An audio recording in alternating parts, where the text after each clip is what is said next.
ተጠንቀቁ ብለው ተናግረዋል። እኛ የአላህ መልእክተኛና አገልጋዮቹ ብቻ ነን አሉ። አየህ። ስለዚህ ነቢያችን ሰለላሁ ዐለይሂ ወሰለም በእርሳቸው ላይ ምንም አይነት ከልክ በላይ ከፍ ያለን ወደ መለኮት ያነሳን ውዳሴ እንዳናወድሳቸው አስጠንቅቀዋል። እና ለእርሳቸው ያለን ውዴታ እንደ አንድ መልእክተኛና እንደ ነብይ ናቸው። ለኛ ዘመን የተላኩ ነብይ ናቸው። እስከ ዘመኑ ፍጻሜ ድረስ ለሚመጣው አምላክ በእርሳቸው በኩል ያዘዘን ትእዛዝ ተቀብለን የምንሰራ ነን። እርሳቸውን የተለየ የአምልኮ ስርዓት የምንሰራላቸው አይደሉም። በፍጹም አምልኮ ሁሉ ለአንድ አምላክ ለአላህ ብቻ ነው የሚገባው።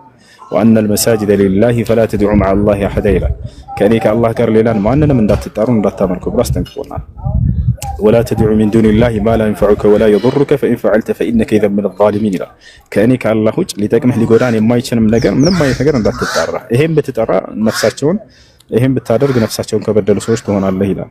እና ስለዚህ አምልኮ ሁሉ ለአንድ አምላክ ለአላህ ብቻ ነው የሚገባው። ከእርሱ ውጭ ለሌላ ለነብዩ ሰለላሁ ዐለይሂ ወሰለም ሆነ ለማንም ነብይ አናደርግም። እርሳቸው እንደማንኛውም ነብይ አንድ ነብይ ናቸው። ከሰዎች መካከል አንድ ሰው ናቸው። የአምላክን ትእዛዝ ተቀብለው ያስተማሩ ናቸው። አምላክ በእርሳቸው በኩል ያዘዘን ትእዛዝ ተከትለን የምንፈጽም ያንን የመሩን መልእክተኛ እንጂ ሌላ አይደለም። እሺ፣ ሌላ ጥያቄ አለ?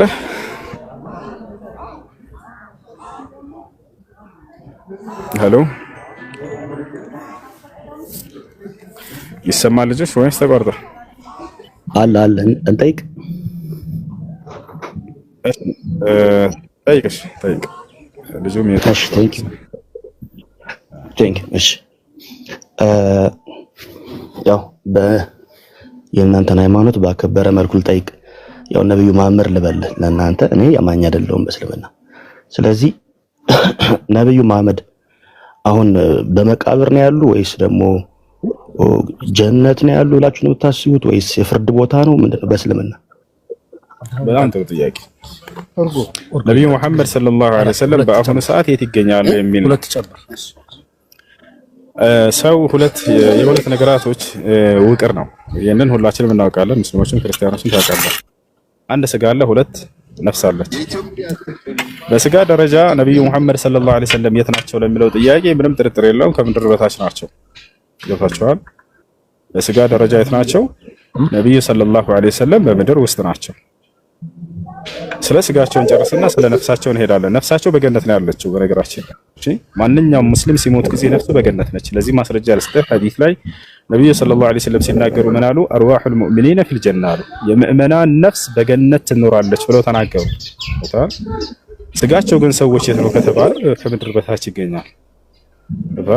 ነቢያችን ሰለላሁ ዐለይሂ ወሰለም ታዲያ ስለ ነብያት ስጋ ሲናገሩ ጊዜ የማይበሰብስ ስጋ እንደሆነ ይናገራሉ። የነብያቶችን ሰውነት አምላክ አክብሮታል።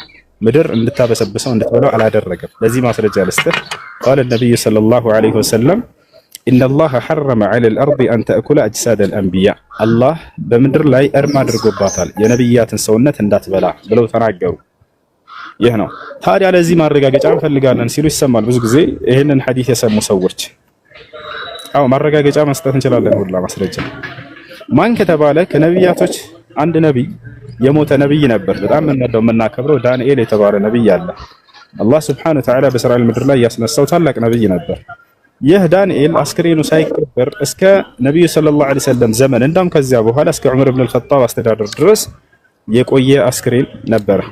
ሰሃቦች ይሄንን በአካል አግኝተው እንደቀበሩትና ከምድር በታች እንደገና እንዳስገቡት ተገልጿል። ማስረጃዎችን ላሳያችሁ እችላለሁ። ሸይኹል ኢስላም ኢብኑ ተይሚያ ረሂመሁላህ ተዓላ አልቢዳያ ወኒሃያ ከዛሊክ ለኢማም ኢብኑ ከሲር ረሂመሁላህ ተዓላ በእነዚህ የመጽሐፍቶች ላይ ታገኛላችሁ ታሪኩን ማለት ነው። እንደአጠቃላይ የነብያችን ሰለላሁ ዐለይሂ ወሰለም አስክሬን ከምድር በታች ይገኛል። እንደማንኛውም ሰው የሚበሰብስ ሳይሆን ልክ እንደማናችንም አካል ሆኖ ያለ አካል ነው ማለት ነው። ነፍሳቸውን በተመለከተ በጀነት ነች። ቅድም ለመናገር እንደሞከርኩት ይሄን ይመስላል። ዋናው ፖይንት ምንድነው? እኔ የጠየኩበት ምክንያት ፖይንት ስላለኝ ነውና እንግዲህ ሰው ሞተ የሚባል ነፍሱ ከስጋው ሲለይ ነው። ስጋው አይበሰብስም፣ የነቢያት ስጋ አይበሰብስም ላልከው አልሄድበትም። እኔ ብዙም አልፈለኩትም። ለምን ቀደምት ነቢያት እንደዚህ አይነት ትምህርት ስላላስተማሩ ዝም ብዬ ነው የማልፈው። ግን ምንድነው አሁን ነፍሳቸው ከስጋቸው ጋር ተለያይታ ከሆነ ለምንድነው እናንተ መስገድ ማለት ጸሎት የምታረጉላቸው? ሰላት ይወረድና ምን ትላላችሁ? ለሞተ ሰው ሰላት ይወረዳል? የለም እኮ በህይወት የለም። አዳምጥ ይመልስ ጥያቄው። እሺ አንድ ሜት አድርጉት። ነብያችን ሰለላሁ ዐለይሂ ወሰለም ስጋቸውና ነፍሳቸው ተለያይቷል። ነገር ግን የሚገርማችሁ የእርሳቸውን ነፍስ ወደ ስጋቸው አላህ ሱብሓነሁ ወተዓላ ይመልሰዋል። መቼ? አሁን ልጁ በጠየቀበት ጊዜ ማለት ነው። ምንድነው እሱም ሶላት በምናወርድ ጊዜ በእርሳቸው ላይ ነፍሳቸውን ወደ ስጋቸው ወዳ ይመልሰዋል። በእኛ በእርሳቸው ላይ የምናቀርበውንም ሰላምታ ይመልሳሉ። ማስረጃ ስለዚህ እኛ ለማስረጃ እናወራም።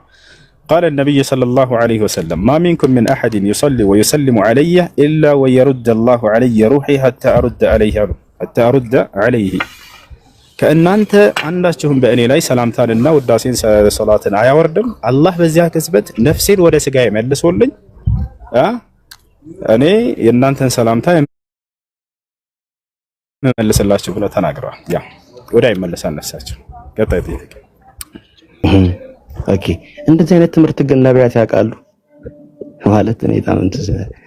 ነቢያት ያውቁታል ወይስ ቀደምት ነቢያት በእስልምና ካሉ ከናንተ ቀደምት ነቢያት እንደዚህ ነፍስ ከሰማይ ትወርዳለች ትወጣለች ወደ በድኑ ትገባለች እንደዚህ አይነት ትምህርት ቀደምት ነቢያት ያውቃሉ?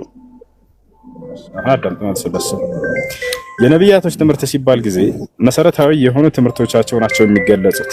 ይታላል አንደኛ እሱ ነው መሰረታዊ ትምህርቶቻቸው። ነቢያቶቻችን የሁላቸውም ተገልጿል። አብርሃም ምን አስተማረ? መሲሁ ምን አስተማረ? ልክ እንዲሁ ሙሴ ምን አስተማረ? ኤልያስ ምን አስተማረ? ዘካርያስ ምን አስተማረ? ዮሐንስ ምን አስተማረ? እንዳለ ሁሉ እነዚህ ነቢያቶች ትምህርቶቻቸው መሰረታዊ ትምህርቶቻቸው ተቀምጠዋል። ለእርሱ ምንድነው መሰረታዊ ትምህርት ከተባለ የእስልምና መሰረቶችና ትእዛዛቶች። እስልምና ስንት መሰረቶች አሉት? 5 ትእዛዛቶች አሉ። ነቢያችን ሰለላሁ ዐለይሂ ወሰለም ሲናገሩ ቡኒየል ኢስላም ዐላ 5 ሸሃደተ ላ ኢላሃ ኢለላህ ወአነ ሙሐመደን ረሱሉላህ ወኢቃመስ ሰላህ ወኢታእ ዘካ ወሶም ረመዳን ወሐጅ በይተላሂል ሐራም መን ኢስተጣዐ ኢለይሂ ሰቢላ። ያ ነው የእስልምና መሰረቶች 5 ናቸው አሉ ነብዩ ሰለላሁ ዐለይሂ ወሰለም። አንደኛው ምንድነው? ከአንዱ አምላክ በስተቀር በእውነት የሚመለክ ሌላ አምላክ የለም ብላችሁ መስከር ነው አሉ። አንደኛ አስተና። ሁለተኛ ቤት አድርጉ ባካችሁ አድሚኖች ናቸው። ሁለተኛው ምንድነው? በዘመኑ የተላከውን ነብይ እንደ ነብይ መቀበል የሚለው ነው። ከእርሱ ጋር የተያያዘ ነው ከአንዱ ጋር። ሁለተኛው ለአንድና ብቸኛ ለሆነው አምላክ መስገድ የሚለው ነው ሶላት። ሶስተኛ ከገንዘቦቻቸው ዘካን ወይንም ምጽዋትን መስጠት የሚለው ነው። አራተኛ ጾም መጾም የሚለው ነው። አምስተኛ ወደ መካ በመሄድ ሐጅ ማድረግ የሚለው ነው። አምላክ አላህ ሱብሓነሁ ወተዓላ ታዲያ በቁርአን ላይ የጠቀሰው የነብያቶች ትምህርት እነዚህን 5ቶችን ይፈጽሙ እንደነበር ነብያቶች በእኛ መንገድ ላይ እንዳሉ ዛሬ በመንሰራ 5ቱን ትእዛዛት እንደሚሰሩ በቁርአን ላይ ሙሉ ማስረጃ ሰጣለሁ። እሺ ሌሎችስ ነገራቶችን ወታች አላረ ሌሎች ነገራቶችንስ እያንዳንዱን እየመጣ ይሄ ነብይ ወደዚህ ሂዶ እንትን ብሎ ነበር ሌላ ነብይ እንዲህ ያደረጋል እየተባለ መገለጽ አለበት? ላ መሰረታዊ ነገር ነው መጠቀስ ያለበት። መሰረታዊ ነገራቶች እነዚህ ይጠቀሳሉ። በእነዚህ ላይ ነብያቶች ሁሉ አንድ ናቸው። የሁሉንም ማስረጃ ቀርበልሃለሁ። መሲሁን ብንወስድ ለምሳሌ ዛሬ የምንፈጽመውን 5ቱንም የእስልምና ትእዛዝ ይፈጽም ነበር። ማስረጃ የመጀመሪያው ትእዛዝ ምንድነው ብለናል? አንድና ብቸኛ የሆነውን አምላክ አምልኮ የሚለው ትምህርት ነው። መሲሁ ይሄንን አስተምሯል ወይ? አዎ وقال المسيح يا بني اسرائيل اعبدوا الله ربي وربكم ክርስቶስም አለ ይላል ሱረቱል ማኢዳ ላይ እናንተ የእስራኤል ልጆች ሆይ የእኔንም የእናንተንም ጌታ የሆነውን አንዱን አምላክ አምልኩ ይላቸው ነበር። ጥያቄው ረስተዋል። ጥያቄው ረሳው። ጥያቄ በደንብ እየመለስኩ ነው። ረሳሁት አይደለም ኢየሱስ አንዴ ጥያቄ ምን ረስተዋል? ምን ነበር ጥያቄ? አንዴ ቤት ወላሂ ረሳሁት። በደንብ እየመለስኩ ነው። አንዴ ያረጋጋ አስተሳሰብና ህልከፎን ምን ውስጥ ገባ? ምን ውስጥ ምን አልገባህም? አትረብሽ። ልክ እንደ ቀደሙ ልጅ ታዳምጥ አይሻልም? ወላሂ እንደው ያላሰብከው ነው እየመለስኩልህ ያለው። ምን ታደርገው? የነብያቶች ትምህርት መጠቀስ ያለበት ምንድነው ከተባለ መሰረታዊ ትምህርቶቻቸውን ጌታቸውን ይሄን መሰረታዊ ትምህርት ክርስቶስ ያስተማረውን ልክ ሲጀምር ማስቆም ጀመርክ። ላ መሲሁ ያስተማረውን በደንብ አጣንት እንጂ መሲሁ ሲያስተምር የመጀመሪያው ትምህርት ላይ ትወርዳለች አስከሬን ትገባለች። እሱን አይደል ጠየቁ። ሌላ ውስጥ ምንም ማድረግ አይቻልም። መሲሁ በእኔ ባሁን ባለሁበት በእስልምና መንገድ ላይ እንደነበር የነብያቶችን ትምህርት ስጠን እንጂ ያሉ ነው አይደለ? ጥቃቅኑን ሳይሆን መሰረታዊ ነው የምንሰጣቸው። ዛሬ የምንሰራውን የእስልምናን መንገድ ይፈጽም ነበር ወይ ሙስሊም ከነበሩ ተብሎ ነው እኮ የሚጠየቀው። ነገር ግን ለምሳሌ ሙሴ የሆነ የሰራን ባህር ከፍሏል፣ ከዚያ በፊት የከፈለ ስጠኝ ካልሆነ ነብያቶች በዚህ መንገድ ላይ አያስኬድም። እንደዚህ የአንድን ነብይ ጥቃቅን ትምህርቶቹን እንደዚህ አንስቼ ፍሩዕ የሆኑ ቀንዘር የሆኖቹን አንስቼ ይሄን ሰርቷል ወይ አይባልም። የሚባለው ምንድነው ከተባለ መሰረታዊ የእስልምና ማዕዘናቶችና መሰረቶች አሉ። እነዚህን ይፈጽሙ ነበር ወይ ነብያቶች ተብሎ ነው የሚጠየቀው። አሁን በደንብ ይፈጽሙ ነበር ብዬ ልክ መግለጽ ሲጀምር ማስቆም ጀመረ። ለማወቅ ጠይቁ። ልክ እንደ ቀደሙ ልጅ ወርዳል። አሁን ወላሂ ለማወቅ ነበር ሲጠይቅ ነበር። ለማወቅ የሚጠይቅ ሰው በደንብ ያስታውቃል። በአጠቃላይ ነብያቶች እነዚህን የእስልምናን መሰረቶቻችንና ትእዛዛቶችን ሁላቸውንም አስተምረዋል። ይወታቸዋል። አይ ጥያቄ ያለ ቀጥል ሊብራልሽ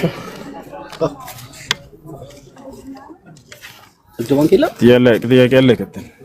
ሰላም አለይኩም ኡስታዝ። ወአለይኩም ሰላም ወራህመቱላሂ ወበረካቱ። የኔ ጥያቄ ማለቴ አሁን ቁርአን ለመቅራት ቁርአኑን ራሱ የላስኩት ጭንቅላቴ ቁርአን እየቀረው ቢሆን ጠሃራ ከሌለ አይቻልም? በህዝብ ከሆነ ችግር የለም። ነገር ግን ጀናባ ከሆነ በህዝብ ቢሆን አይቻልም። ከጀናባ ውጭ በሌላ ጠሃራ ባለመሆን ላይ ብትሆንም በህዝብ ብትቀራ ችግር የለም። አይ ሁለተኛ ጥያቄ ደግሞ በረመዳን ውስጥ ለይለቱል ቀድር ሲባል ይወርዳል ሲባል እንዴት ነው? ቀጥታ ይወርዳል ወይስ በእንትን ብቻ ነው? ለይለቱል ቀድር የሆነ ተገልጦ የሚታይ ነገር አይደለም። በዛች ሌሊት ላይ የአምልኮ ስርዓትን በማብዛት ከአላህ ዘንድ የምታገኙት ምህረትና ጸጋ ነው። ኦኬ፣ ቀጥታ የሚገለጥ ነገር ምናምን የለውም ማለት ነው? የለም። ያው ምልክት ተብሎ የተገለጹ ነገራቶች አሉ። ለይለቱል ቀድር ያ ሌሊት የለይለቱል ቀድር ሌሊት መሆኑን የሚያመላክቱ ምልክቶች እንዳሉ ተገልጿል። በዛ ሌሊቷ በጣም ቀዝቀዝ ያለች ነው። ጠዋት ስትወጣ በጣም የምታንዘመርቃቸው ምናምን አይነት ምልክቶች ተገልጸዋል እንጂ የሆነ ህፃን እያለን ለምሳሌ ለይለቱል ቀድር ሲባል የሆነ ከሰማይ ቦክ ብሎ የሚገለጥ ብርሃን ነገር ምናምን የሚመስል እነሱ ስህተት ነው። ይሄን ሲያስቡት የነበሩት እነዚህ ነው ምናምን ህፃን እያሉ ነው።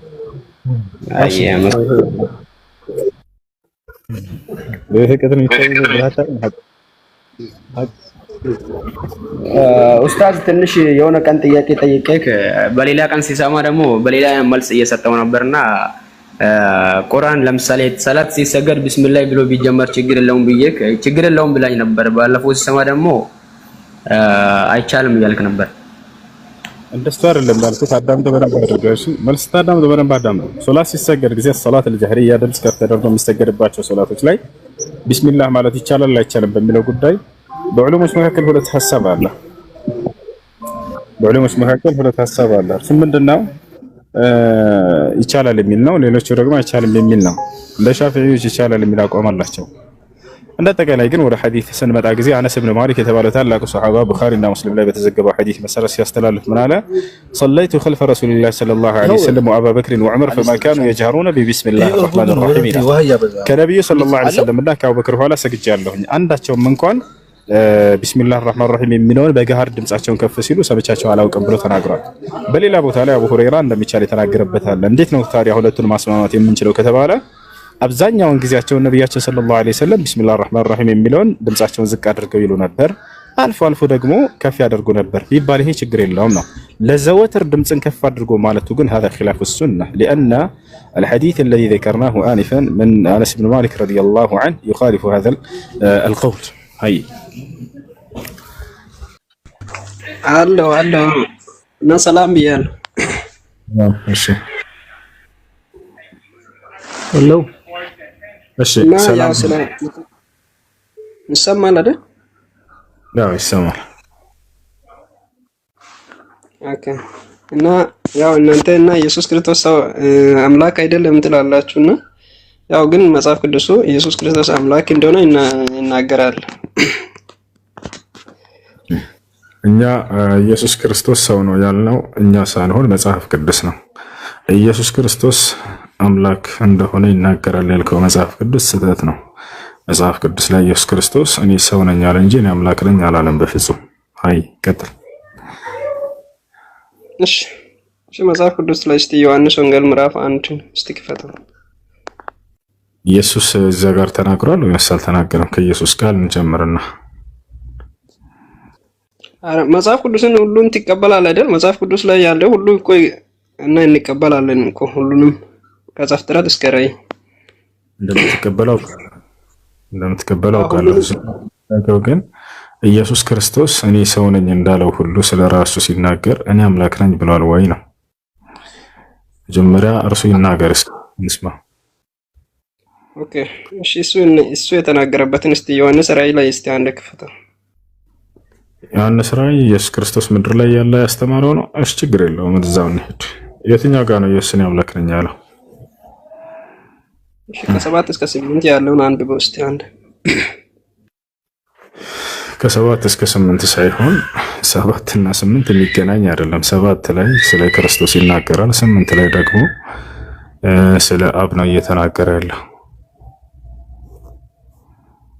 ላንብብልህ እስቲ አንድ አንብበው እስቲ። ችግር የለውም። እሺ ስንት ላንብብልህ? 8 ላይ ነው አምላክ የሚል ያለ አይደለ? እሱን እናንብበው።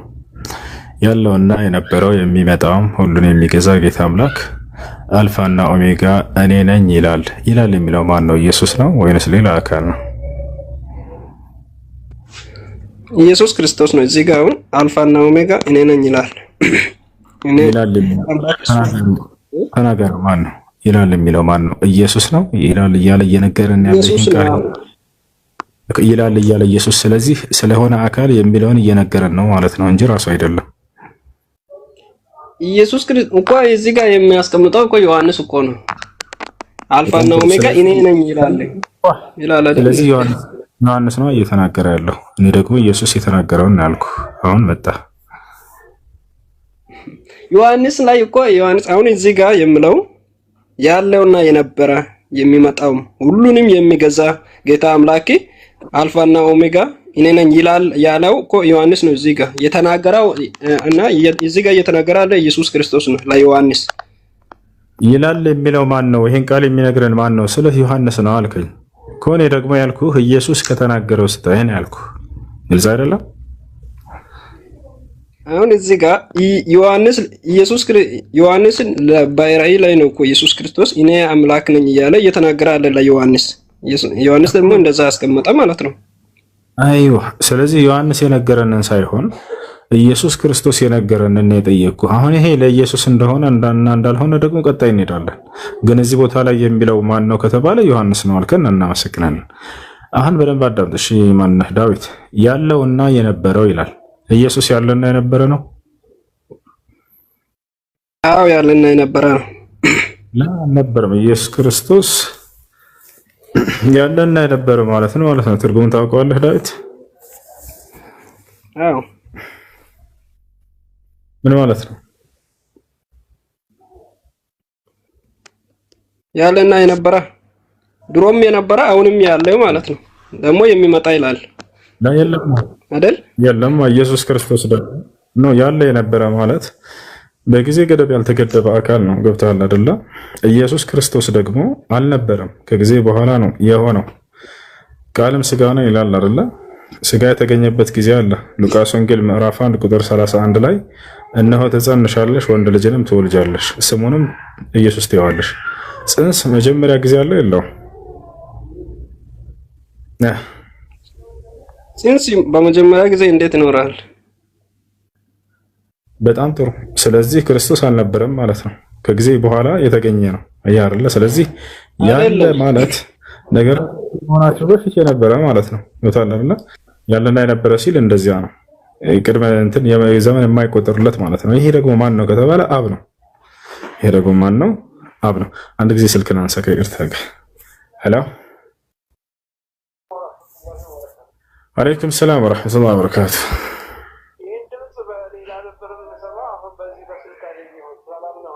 ደህና አልሐምዱሊላህ። መሐመድ አወል መርሐባ። ሰላም ነው መሐመድ አወል? አለ አልሐምዱሊላህ። ሰላም ነው? ደህና ነኝ አለ አልሐምዱሊላህ። አሚን አሚን። ሽክራን። አሚን አሚን። ሽክራን ጀዛከላህ ኸይር። አሚን አሚን አሚን። ደህና ነኝ አለ አልሐምዱሊላህ። አዎ ግድ ነው፣ ጎረቤት ሀገር።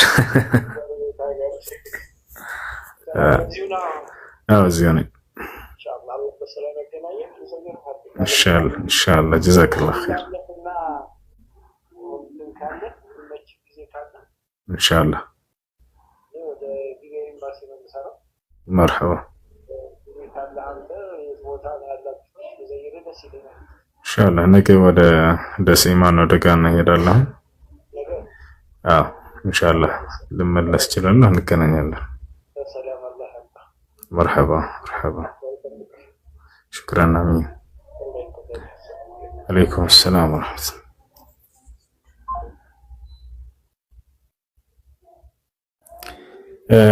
እሺ ማን ይሰማ? ዳዊት ይቅርታ። እሺ ምንም አይደለም።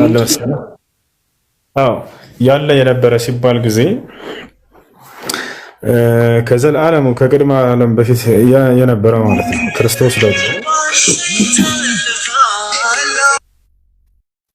ክርስቶስ ደግሞ እንደዚያ አይደለም። አንደኛ የሆነ ጊዜ ላይ የተገኘ ነው። እንደማናችንም ከጽንስ ይጀምራል። መስቀል ላይ ፍጻሜውን ያገኘ አካል ነው እርሱ። ገብቷል። ከላይ እንደሚናገረው ቁጥር 7 ላይ ብትሄድ ይገልጸዋል ኢየሱስ ክርስቶስ ማን እንደሆነ። ቁጥር 7 ላይ ምን ይላል መሰለህ? እነሆ ደግህ ከደመና ጋር ይመጣል፣ ዓይንም ሁሉ የወጉት ያዩታል ይላል። አየህ፣ ይህ አካል የተወጋው አካል ከጊዜ በኋላ ከድንግል ማርያም ማህፀን የተገኘ ነው። ይህ ላይ ያለ የነበረ የሚለው ባህሪ በፍጹም ሊሰራ አይችልም። ገብቷል። ጅማሬ ያለው ፍጻሜ የሚኖረው አካል ያለ የነበረ ተብሎ የሚገለጽ አይደለም። እርሱ እንደኛ ነው። ሌላኛው በደንብ እንድትረዳው ያለውና የነበረው የተባለው ማን ነው ብለን ስናይ ከላይ ስለ 3 አካሎች ተናግሯል ዮሐንስ። ስለ እግዚአብሔር አብ፣ ስለ 4ቱ መናፍስቶች፣ ስለ መላእክቶች እንዲሁም ደግሞ ስለ ኢየሱስ ክርስቶስ ስለ እነዚህ ተናግሯል። አሁን እንመልከተው። ከላይ ቁጥር 4 ላይ ለመለስና ያለና የነበረ የተባለ አካል ከላይ አለ። ያ አካል ማን ነው ብለን እንመልከተው። እሺ ዳዊት ከኔ ጋር ነህ? ዳዊት አዎ እየሰማሁ ነው። አዎ ምን ያህል መሰለህ? ዮሐንስ ቁጥር 4 ላይ ዮሐንስ በእስያ ላሉት ለ7ቱ አብያተ ክርስቲያናት ካለውና ከነበረው አንድ ከሚመጣውም ይቅርታ ካለውና ከነበረው ከሚመጣውም አለ አንድ በዙፋኑም ፊት ካሉት ከ7ቱ መናፍስት አለ 2 ከታመነው ምስክር ከሙታን በኩር የምድር ነገስታት ገዢ ከሆነ ከኢየሱስ ክርስቶስ ጸጋና ሰላም ለእናንተ ይሁን። አያራል ስንት አካል ጠቀሰ? እዚህ ቦታ ላይ 3 አካሎችን ጠቀሰ። የመጀመሪያው ሰላምታ ያቀረበው ከማን ነው? ካለው ከነበረው ብሎ ገለጸው። አየህ፣ ይሄን ለብቻ አስቀመጠውና ከዚያ 7ቱን መናፍስቶች መካከል ላይ አስገባ። 7ቱን መናፍስቶች መካከል ላይ አስገባ። ከዚያ ቃል በቃል ከኢየሱስ ክርስቶስ ብሎ 3ኛ ደረጃ ላይ አስቀመጠው። ስለዚህ ያለና የነበረ የተባለው ማን ነው? አብ ነው። ከዚያ 4ቱ መናፍስቶች፣ ከዛ ኢየሱስ ክርስቶስ። አየህ አይደል? ስለዚህ ወረድ ብለን ስናይ 8 ጋር ያለውና የነበረው እያለ እየተናገረ ያለው ከላይ ያለና የነበረ የተባለው ራሱ ነው። ስለዚህ ያ ደግሞ ማን ነው ከተባለ አብ ነው። ያ ነው። ስለዚህ ከላይ ያለና የነበረው ብሎ ለብቻ ነጥሎ ያስቀመጠው አካል አለ። ኢየሱስ ክርስቶስን ደግሞ ከ7ቱ መናፍስቶች በታች ለብቻ ገንጥሎ አስቀምጦታል። ስለዚህ ያለና የነበረ የተባለው እዚያ ጋር ከላይ አውዱን ከላይ ጀምረን ስናነበው ጊዜ አብን እንጂ ክርስቶስን አይደለም ማለት ነው። ሌላው ክርስቶስን እንዳልሆነ በዚያው ጥቅስ ላይ ሌላ እንትን ልጠቁም። 8 ላይ እዛው ምን ይላል? ያለና የነበረው የሚመጣ ነው፣ ሁሉንም የሚገዛ ጌታ አምላክ ይላል። ልብ በል። ጌታ አምላክ ተብሎ የሚጠራው መጽሐፍ ቅዱስ ላይ ማን ነው? ጌታ አምላክ ተብሎ የሚጠራው ማን ነው? ዳዊት ጌታ አምላክ ብለው የሚጠራው አብ ነው አይደል? አዎ አንዱ አብ ነው። እኔ ራሱ እኮ ኢየሱስ ክርስቶስን አብ ነው ብዬ ነው የሚያምነው። ኦኬ፣ አንተ የትኛው ቤተ እምነት ነህ? ሐዋርያት ቤተክርስቲያን ነው። ይሁድ ያህዋ ምስክር ነው አይደል? እሺ፣ ለማንኛውም አንተ ራሱ ኢየሱስ ክርስቶስ አብ ነው ብለህ ነው የምታምነው አይደል? አዎ እግዚአብሔር ነው ብዬ ነው የሚያምነው። አዎ እግዚአብሔር በስጋ ተገለጠ ብዬ አምናለሁ። በጣም ጥሩ። ኢየሱስ ክርስቶስ ጥምቀት አድርጓል አይደል? አዎ በሰውነቱ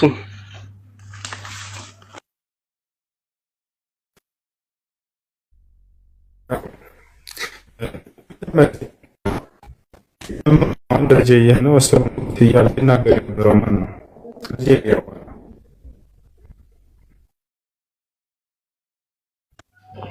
አምላክ ነው። አምላክነቱ ነው ለሰውነቱ ያው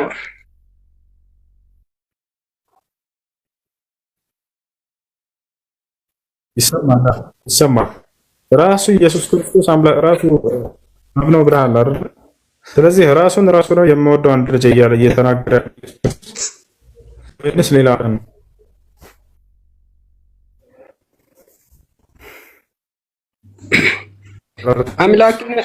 አምላክነቱ እኮ ጥንትም የነበረው ብሉይ ኪዳን ላይ የነበረው አምላክነቱ ያው ልጁ እኮ ቃልም ስጋ ሆነ ስለምን ያው እንደዛ ነው። አምላክነቱ ለልጁነት አሁን ለሰውነቱ እየተናገረ አለ። የሚሞተው አካል አለ፣ ደግሞ የማይሞተው አምላክነት አለ። ስጋው አንተ ፍጡር ነው ብለህ ነው የምታምነው ኢየሱስ ክርስቶስ? ስጋ ደግሞ እንደ ሰው አይደለም፣ ከሰማይ ነው እንትን ቃል ነው ስጋ ሆነ የሚለው ቃሉ። እንደዚህ ብዬ ነው የሚያምነው። ሰው ከሰው ማንም ምንም ነገር እንዳስነሳ ነው እንትን የሚያምነው።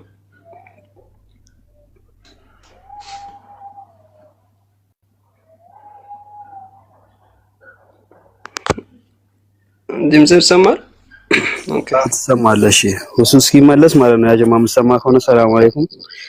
አብዛኛው ሰዎች የእሱ ላይፍ ከላይ የመጣላቸው ስላልሆነ በፕሮፋይል ውስጥ የገባችሁ ኮፕሊንግ አድርጉት። እናም ሁላችሁም ስክሪኑን ጫን በሉና ሴንድ በሉ እስከመጨረሻ።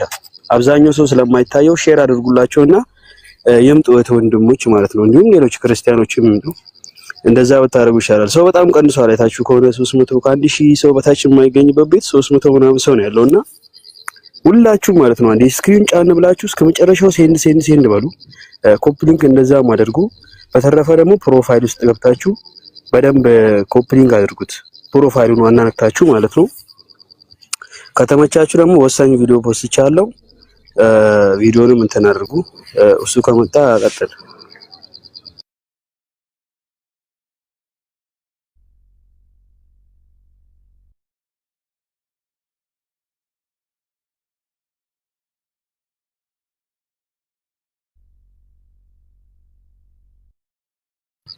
ላይት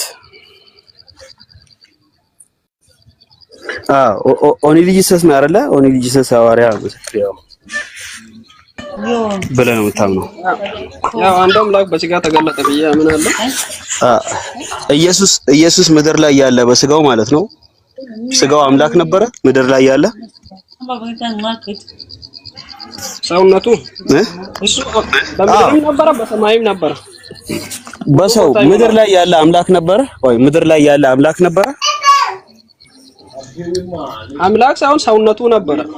ያው እንደነም ሰው እኮ የሚጨበጥ ማንነት ነበረ፣ የሚሞት ማንነት ነበረ። ሰውነቱ አለ አይደለ? ሰውነቱ አዎ አለ። እሱ እኮ እንደነና እንዳንተም የሚሞት ገባኝ። ያ ሰውነቱ አምላክ ነው ወይ ያልኩ ነው። ያ ሰውነቱ አምላክ ነው። አምላኩ በሰውነቱ ተገለጠ፣ ቃልም ስጋ ሆነ ስለሚል ያ ጥንት ነበረ አምላክ ኢየሱስ ክርስቶስ ራሱ በስጋ ተገለጠ ብዬ አምናለሁ። አንተ ብለህ የምታምነውን አይደለም የጠየቅኩህ ያለሁት። አሁን ብለህ የምታምነውን ሳይሆን መጽሐፍ ቅዱስ ላይ ያለህ ማስረጃ። ለምሳሌ ኢየሱስ በማርቆስ ወንጌል ምዕራፍ 12 ቁጥር 29 ላይ እስራኤል ሆይ ስማ ጌታ አምላካችን አንድ ጌታ ነው ብሎ የተናገረው ማንን ነው? ጌታ አምላካችን አንድ ነው ያለ ያ ጥንቱ የነበረ ስለ ኢየሱስ ስለ እግዚአብሔር ይናገራል። ይሄ አንድ አምላክ ደግሞ ስለ ኢየሱስ እንደሆነ ይናገራል ቃሉ። ይኸውልህ አንዱ አምላክ ማን ነው? ቆይ እያወራ ያለው ሚታንስተው አንዱ አምላክ ማለት ነው ኢየሱስ አምላካችን እያለ ያለው ስለ ራሱ ነው እያወራ ያለው።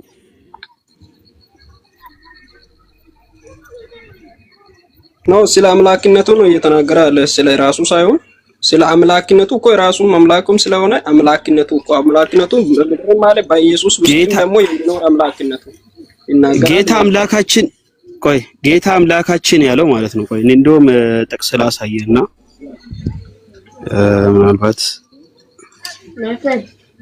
ከተመቸ እንደዚህ ላድርገውና ጥቅስ ላሳየህ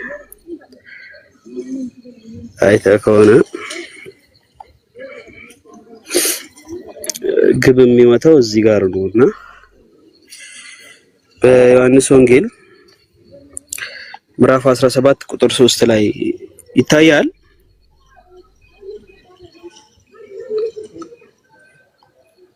ይታያል ወይ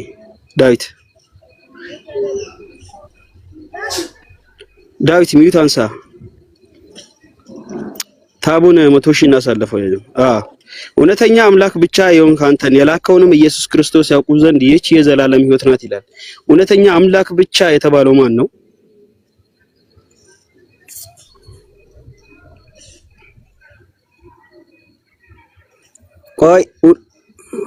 ቆይ ይኸውልህ፣ እውነተኛ አምላክ ብቻ እየተባለ ያለው ማን ነው? ኢየሱስን የላከው ማን ነው? ኢየሱስን የላከው ማን ነው?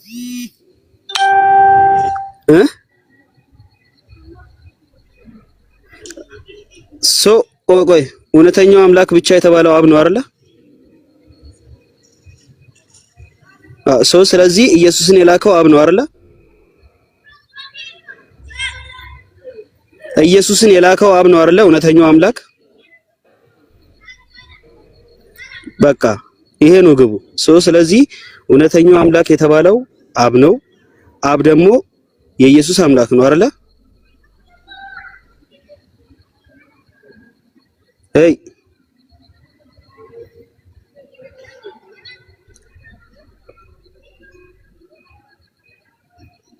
በቃ አንተ ስራ ጨርሰ ትመለሳለሽ።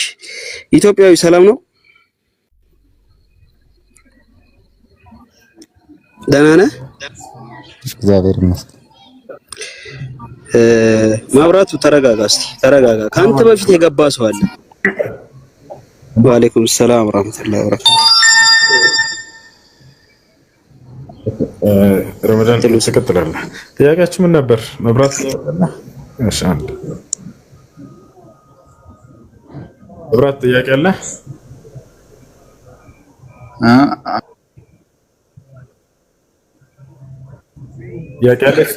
ጥያቄ አለሽ ነበር? ጥያቄን ጠይቅ። እሺ፣ እሱ ለጠየቀው ጥያቄ መልስ አለኝ። ቀጥልሽ። ረመዳን አለ ቅድም ዳዊትን ስጠይቅ ነበርና ከስጋ ከሆንክ አለውስ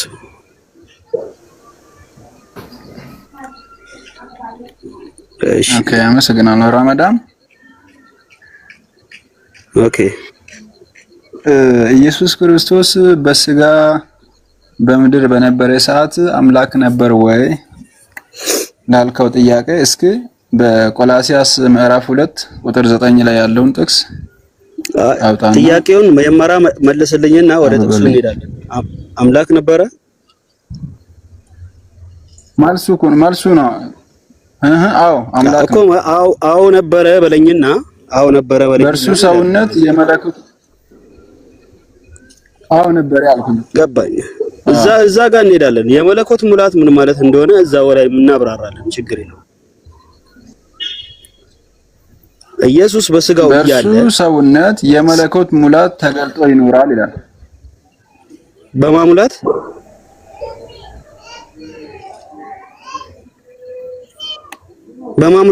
ተገልጦ ይኖራል። ገባኝ። በማሙላት በእርሱ ሰውነት በማን ሙላት ሳይሆን በሱ በሰውነቱ ውስጥ የመለኮት ሙላት ተገልጦ ይኖራል። በመለኮቱ ሙላት አይደለ? ቆላሲያስ በመለኮት ሙላት አይደለም፣ በእርሱ ሰውነት የመለኮት ሙላት። እስቲ እናንብበው። ምዕራፍ 2 ቁጥር 9 ላይ በሰውነቱ ውስጥ ራሱ የመለኮት ሙላት ተገልጦ ይኖራል ያለው በእርሱ አለ አይደለ? ቆይ ወዴት ትሄዳለህ? እዚህኛው ላይ ራሱ እንሄዳለን። በእርሱ አለ አይደለ? በእርሱ የመለኮት ሙላት ነው የሚለው። በእርሱ የመለኮት ሙላት ሁሉ በሰውነት ተገልጦ ይኖራል አለ አይደል? በማ እኮ በማ በእርሱ በኢየሱስ እርሱ ማን ነው? በክርስቶስ ኢየሱስ እንዴ በእርሱ የመለኮት ሙላት እያለ ቆይ ምን ሆነ ነው ማብራቱ?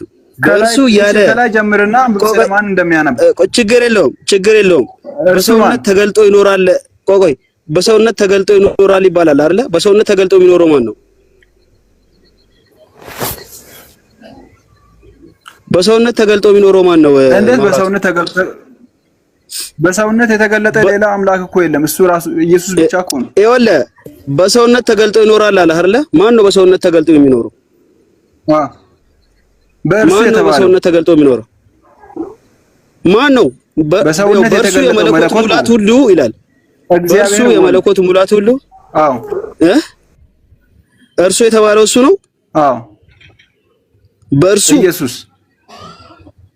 እሺ በሰውነት ተገልጦ የሚኖረውም ኢየሱስ ከላይ ጀምረና አንብብ ከፈለክ። እሺ ከየት ጀምረና አንብብ? ችግር የለውም። ከመጀመሪያው ጀምረህ ከቁጥር 1 ጀምረህ ማንበብ ትችላለህ። ስለ ክርስቶስ ኢየሱስ ነው የሚያወራው ሙሉ ነገሩ። እሺ ችግር የለውም። ምን ይላል መሰለ? ስለ እናንተና በሎዶቅያ ስላሉት ፊቴንም በስጋ ስላላዩት ሁሉ እንዴት ያህል ትልቅ መጋደል እንዳለኝ ልታውቁ እወዳለሁና ልባቸው እንዲጸናና እሺ ወይ ጠብቅ ልባቸው እንዲጸናና በፍቅርም ተባብረው በማስተዋል ወደሚገኝበት ወደ መረዳት ባለ ጥገኝነት ሁሉ እንዲደርሱ የእግዚአብሔርንም ምስጢር እርሱንም ክርስቶስ እንዲያውቁ የእግዚአብሔር ምስጢር ማን ነው? እጋድላለሁ አይደል? የእግዚአብሔር ምስጢር ማን ነው? ምስጢሩ ክርስቶስ ነው። የእግዚአብሔር ምስጢር የተባለው ክርስቶስ ነው። ክርስቶስ ነው። አዎ ክርስቶስ ነው። አያጣላንም። የተሰወረ የጥበብና የእውቀት መገንዘብ ሁሉ በእርሱ ነውና አለ አይደለ? ማንም በሚያባብል ቃል በማን ነው እንዲያስታችሁ ይሁን አለ። አይደለም ራፍሊ አትለፍ። የተሰወረ የእውቀትና የጥበብ መዝገብ ሁሉ በእርሱ በማን በክርስቶስ ውስጥ ነው ያለው። እለፍ። ሚስጥሩ ማን ነው? ክርስቶስ ነው ተባለ እኮ። በቃ እዛ ጋር ነው የሚያበቃው። እሺ እዛ ጋር ያበቃል። እሺ ማንም በሚያባብል ቃል እንዲያስታችሁ ይህን እላለሁ አለ። በስጋ ምንም እንኳን ብርቅ በመንፈስ ከእናንተ ጋር ነኝና ስርዓታችሁንም በክርስቶስ ያለውን የእምነታችሁን ጽናት እያየው ደስ ይለኛል አለ። ማን ነው የሚናገረው? ጳውሎስ፣ ሐዋርያው ጳውሎስ። በስጋ ምንም እንኳን ብርቅ በመንፈስም ከእናንተ ጋር ነኝና ስርዓታችሁንም በክርስቶስ ያለውን የእምነታችሁን ጽናት እያየው ደስ ይለኛል። እሺ እንግዲህ ጌታን ክርስቶስ ኢየሱስን እንደተቀበላችሁት በእርሱ ተመላለሱ አለ። ስር ሰዳችሁ በእርሱ ታነጹ፣ እንደተማራችሁም በሃይማኖት ጽኑ አለ። ምስጋናም ይብዛላችሁ፣ እንደ ክርስቶስ ትምህርት ሳይሆን እንደ ሰው ወግና እንደ ዓለማዊ እንደ መጀመሪያ ትምህርት ባለ በፍልስፍና በከንቱ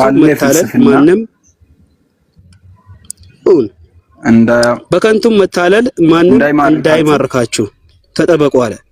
በእርሱ የመለኮት ሙላት ሁሉ በሰውነት ተገልጦ ይኖራል አለ። በመለኮቱ ማን ነው ተገልጦ የሚኖረው?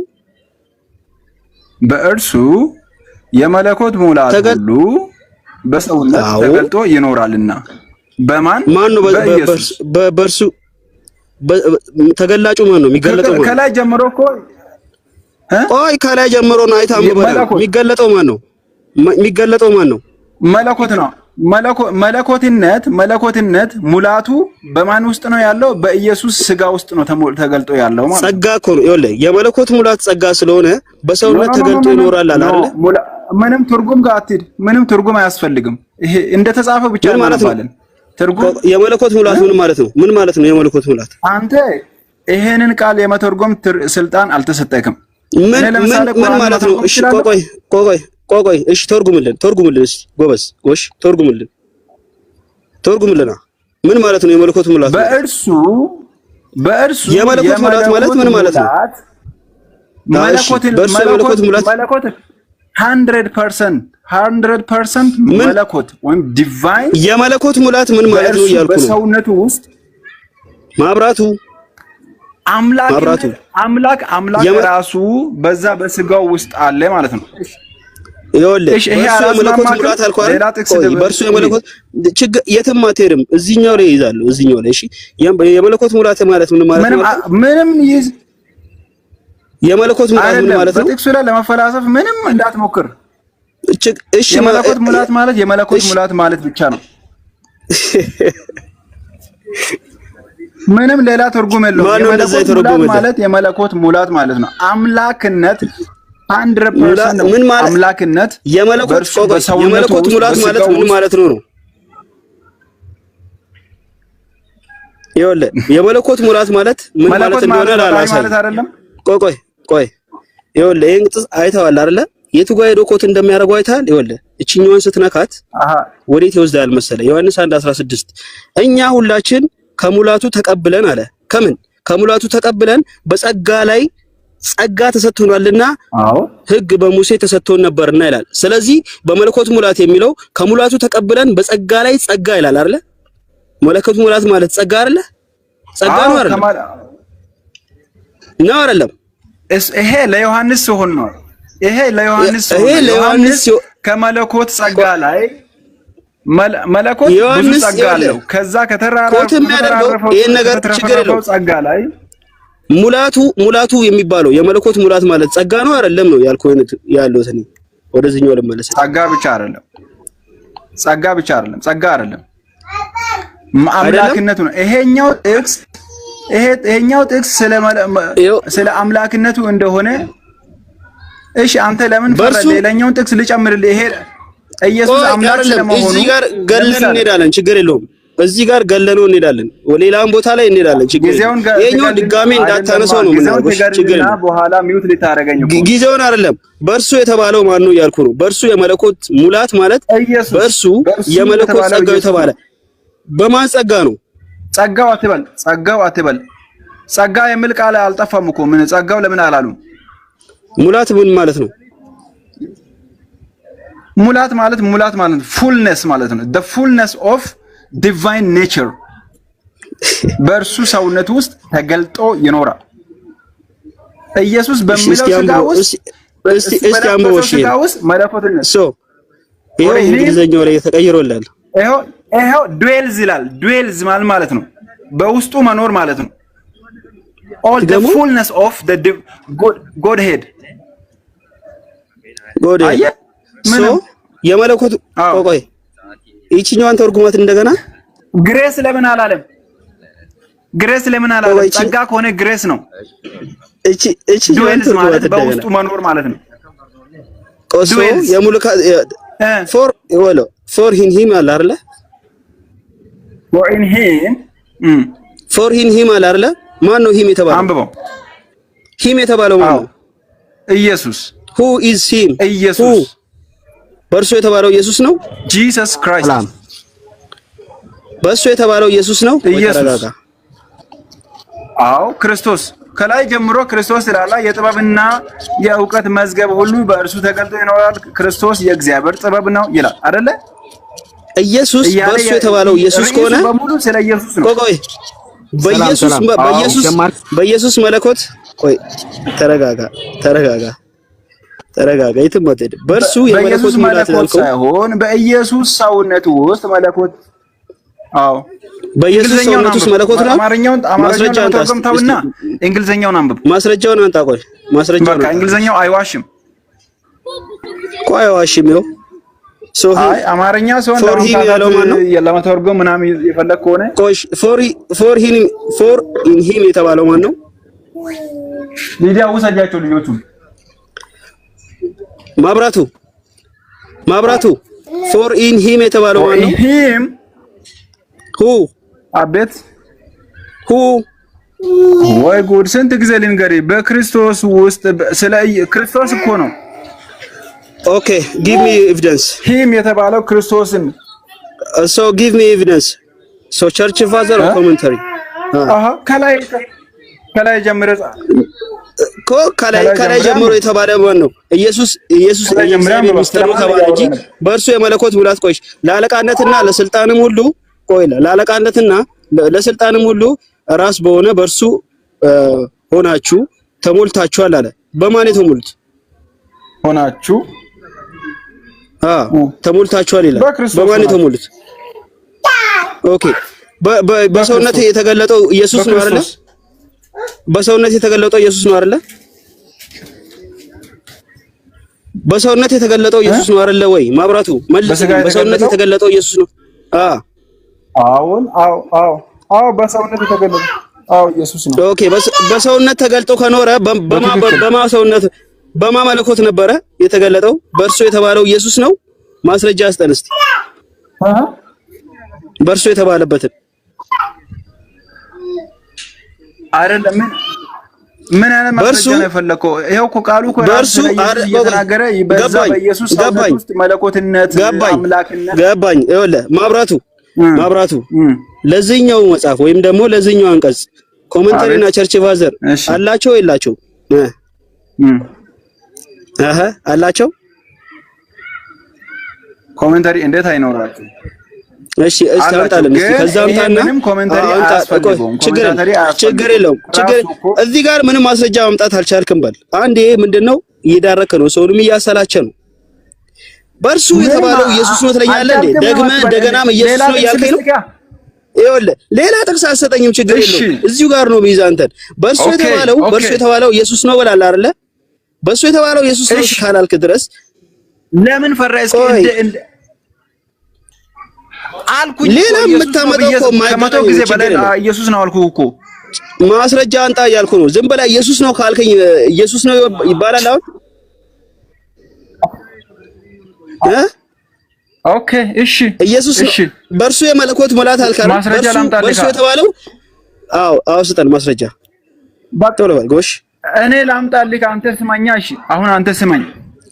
እሺ ስጠን ማስረጃ። አሁን ኢሳይያስ 9 ቁጥር 6 አውጣልኝ። ኢሳይያስ 9 ምዕራፍ 9 ቁጥር 6 አውጣልኝ። እዚህ ጋር ጨረስን?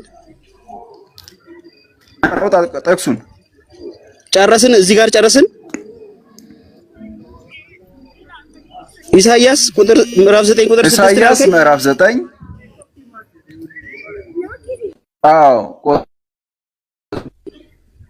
ከማንበብ በፊት ተመልሻለሁ አይደለ? ጨረስን? እዚህ ጋር ያው ቁርአንን ታምናለህ? ወደ ዛት ሌላ ቦታ ትሄድ፣ ወደ ሌላ ቦታ ትሄድ፣ ችግር የለውም። እዚህ ጋር ጨረስን አይደለ? አይ ያው ኢየሱስ በድንግልና ከድንግል እንደተወለደ ቁርአን ስለምናገር ቆይ ሌላ ቦታ ትሄድ፣ ችግር የለውም። ሌላ ቦታ ትሄድ። በድንግልና የተወለደ ብቻ አንጨርስ። ይኸውልህ ስለ ኢየሱስ እዚህ ጋር ብቻ አንጨርስ። ስለ ቆይ ትላንትናም በድንግልና ተይዘ ነበር። ኢሳይያስ 9 ነው። ኢሳይያስ 9 ቁጥር 6 እስቲ እዚህ ጋር ጨርሰናል። እሺ ጨርሰናል በለኝ። ወደዛ ነው አላነሳሁኝም ግን እሺ እዚህ ጋር ጨርሰናል። እርሱ አምላክ ስለመሆኑ በእርግጠኝነት ችግር የለውም። እዚህ ጋር ችግር የለውም። ጨርሰናል። እዚህ ጋር ይሄ እሺ በቃ ይሄ ምንም የለውም። በኋላ የምናገረው ነው አይደል? እሺ ችግር የለውም። እሺ 9:6 ና እሺ መጣ 9 ኢሳይያስ ምዕራፍ 9 ቁጥር 6 ይሄው ሕፃን ተወልዶልናል ይላል። የተወለደ ነው ተወልዶልናል ሲል ወዝ ነው ወዝ ፊውቸር ነው? ሕፃን ተወልዶልን ወዝ ነው ወዝ ፊውቸር ነው? ወዝ ነው ወይስ ፊውቸር? ሰውየው ፊውቸርን ነው ፊውቸር ፕሪዲክት ነው እያደረገ ያለው ፕሮፌሰር እያደረገ ያለው ነገር ግን የቆቆይ ማብራቱ ተረጋጋ እንጂ ይወለዳልና ፕሬዘንት ላይ ሆኖ ነው እያወራል። አይ ኖ ቆይ ስለዚህ እኔ እዚህ ጋር ማለት ነው በጣም ብዙ እናያለን። ይሄ ልጅ ተወልዶልናልና እና ይወለዳል። የትኛው ነው ለፊውቸር የሚሆነው? ለፊውቸር ይወለዳል ነው። ተወልዶልናልስ? ይሄንን ነገር ግን ቆይ ነገር ግን እንተው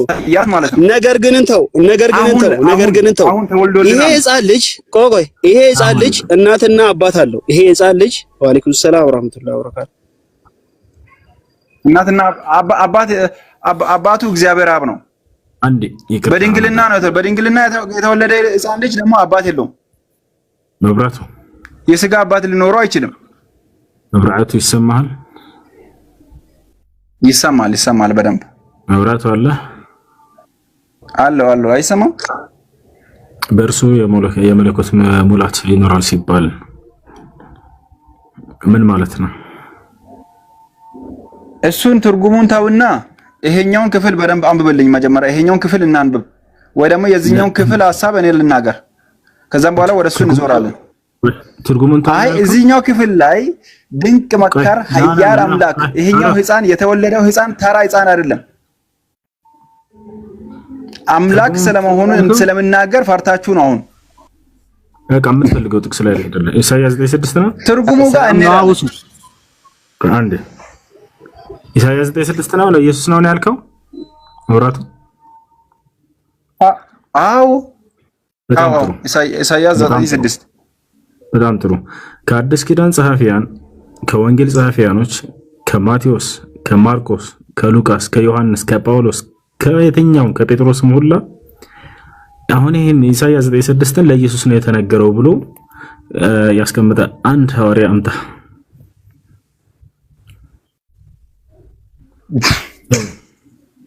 ኧረ በስመ አብ እስጢፋኖስ ይሄድና እስጢፋኖስ በሐዋርያ ሥራ ላይ እስጢፋኖስ ከፍታ ሰየና የመጀመሪያው ክርስቲያን ተወግሮ የሞተው ኢሳይያስ 9:6 ከመጽሐፍ ዲያቆን እስጢፋኖስ ኢሳይያስ 9:6 ከመጽሐፍ ቅዱስ ጸሐፊያን ይህ ለኢየሱስ ክርስቶስ የተነገረ ትንቢት ነው ብሎ ያስቀመጠ ወይንም ያንን ያመለከተ አንድ ጸሐፊ አምጣ። ትልቁ ላይ ነው ክፈት ወደ እንተውና ኦኬ እሺ ጸሐፊውን ተውና ማለት ነው። ለምንድን ነው የምትተውና? በድንግልና የተወለደ ሌላ ህፃን አለ? የለም። በድንግልና የተወለደ እሱ አይደለም ጥያቄያችን። አለ ወይ? አንድ የአዲስ ኪዳን ጸሐፊ አምጣ ያንን ለኢየሱስ ክርስቶስ ነው ብሎ የተናገረ። ቃሉ የተጻፈው በአዲስ ኪዳን አይደለም፣ በብሉይ ኪዳን ነው። በአዲስ ኪዳን ላይ ስለሚወለደው ስለ ኢየሱስ ክርስቶስ ትንቢት እየተናገሩ ነቢያቶች አንድ ክርስቶስ ሐዋርያ ያንን ለኢየሱስ ነው ያለ የለም። ነገር ግን ክርስቲያኖች ዛሬ አዲስ መንገድ ይዘው መጥተው ያንን ለኢየሱስ ነው እያሉ ሲናገሩ ታያቸዋላችሁ። በጣም ያሳዝናል። አንድ ሐዋርያ ይጥፋ። ሐዋርያ ለምንድን ነው ባለቀ ነገር ላይ መጥቶ እንዴት ይናገራል? ይናገራሉ። የተነገረለት ትንቢት እኮ ሊናገራሉ። ልስጥህ ለምሳሌ ትንቢትን ከተናገሩ ስለሞቱ ነው እንጂ የሚናገሩት ስለመወለዱ አይናገሩም። እነሱ ይናገራሉ ስለሞቱና ስለትንሣኤ። እሺ ይናገራሉ ስለመወለዱ። እሺ እስኪ ማቴዎስ ስንት ትንቢት ተናግሯል ይህ ለኢየሱስ ነው እያለ ይሄን አታውቅም አንተ? አሁን ለምሳሌ ሉቃስ ወንጌል ላይ አለ አይደል እንዴ? ሉቃስ ወንጌል ላይ ድንግል ስለመጸነሷ የሚናገር የለም? መልአኩ መጥቶ ለማርያም አማኑኤል ምናምን እያለ ጽፎልሃል። ለምሳሌ ያን ማን ነው? ያ አማኑኤል ማን ነው? አሁን ሰርልም ጥያቄያችን እንደዚህ እያደረጉ ትንቢትን ያመጣሉ ያስቀምጣሉ። ጥያቄውን እናንተ በመፈልጉት ለእስልምናው በሚመቻችሁ መልክ ከሆነ በዛ ቅንፍ ውስጥ ልንገባ አንችል። ጭራሽ ስለ እስልምና እያወራሁም አይደለም። ወደዛ ትሽሽ። ትንቢትን እያመጡ ሲናገሩ ጊዜ የአዲስ ኪዳን ባለቤቶች እነ ማቴዎስ ምናምን እነ ማርቆስ እነ ሉቃስ እነ ዮሐንስ ይህን ትንቢት ለኢየሱስ ነው ብሎ የተናገረ አንድ ሐዋርያ አለ ወይ ነው ጥያቄው። ከእናንተ በላይ መቼም ለክርስቶስ ትንቢት በደንብ አድርገው ሁሉን ያስቀመጡ ሐዋርያቶች ናቸው።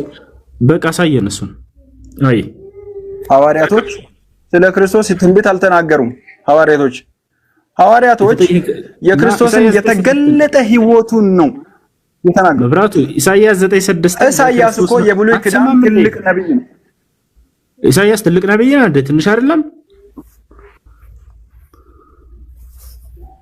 አሁን ስለ ኢሳይያስ ትልቅ ነብይነት ማን ያወራ? ትልቅ ነብይ እኮ ነው ኢሳይያስ ይለናል በፈጣሪ።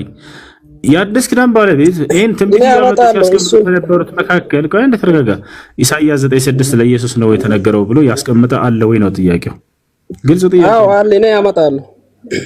በቃ እሺ አንዴ ቆይ አንተ ተከታተል ችግር የለም። እሺ እንደዛ ከሆነ ሎጂክ ከሆነ እንደዛ ከሆነ ሎጂክ ከሆነ አንተ መጽሐፍ ቅዱስን አታምንም አይደለ? አንተ መጽሐፍ ቅዱስን የምታጥላላ ከሆነ እኔ የማምነው በትክክል ተጽፎ ጤነኛ አይደለም እንደ ሰውየው ግልጽ አማርኛ ይሄኛ ዳዊት ተረድቷል። አሁን እኔ ላምጣ አለ በቃ خلاص አንተ ትችላለህ ማምጣት። መብራቱ ያቀው ምንድነው? የአዲስ ኪዳን ባለቤቶች ለኢየሱስ የተነገረ ትንቢት እያሉ ከብሉይ ኪዳን መጽሐፍቶች ጥቅሶችን ያመጣሉ አይደል? ሀፒ አዎ በጣም ጥሩ። ኢሳይያስ 9:6ን ለኢየሱስ ነው የተነገረው ብሎ ያወጣ የአዲስ ኪዳን ጸሐፊ አለ ወይ? ከማርቆስ ከሉቃስ ከዮሐንስ ከማቴዎስ ከነዚህ ሁሉ እስቲ ድገምልኝ ጥያቄው። ኢሳይያስ 9:6 ለኢየሱስ ክርስቶስ ነው የተነገረው ብሎ የጻፈ የአዲስ ኪዳን ጸሐፊ አለ ወይንስ የለም? በቃ አንድ ረመዳን አለ ረመዳን አሎ ገብቷል አይደል? ረመዳን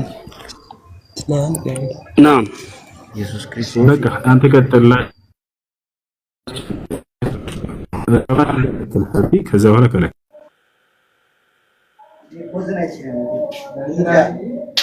እኔ አመጣለሁ። እሺ ጥያቄ ነበር። ምናልባት ሌሎች ከሌሉ እኔ አመጣለሁ ቦታው። እኔ ጥያቄ ነበረኝ። እስኪ በተኛ ስለሆነ ያው ጠይቂያችሁ ብገባ ከተመቻችሁ። ሙስሊም ነህ? አይደለም ክርስቲያን ነው፣ ግን ለመከራከር ሳይሆን ለመማር ፈልጌ ነው። ከየት ቤተ እምነት ነህ? ክርስቲያን ነኝ እኮ። ከየትኛው ቤተ እምነት ነው? ፕሮቴስታንት። ኦኬ፣ ምንድን ነው ጥያቄ? ሰው ሳያውቅ የሰራውን ኃጢአት እስልምና ምን ይላል? ለምሳሌ አሁን እንደ ኖርዝ ኮሪያ አካባቢ ያሉ ሃይማኖት የሚከለከልባቸው አካባቢዎች ላይ ሰዎች ሳያውቁ ወይም ደግሞ እምነቱ ስላልገባ ኃጢአት ይሰራሉ፣ ይሞታሉ። እነዚህ ሰዎች ቢሞቱ ወዴት ነው የሚገቡት? ጀሃነም ነው ወይስ እንዴት ነው? እስልምና ስለዚህ ምን ይላል ነው?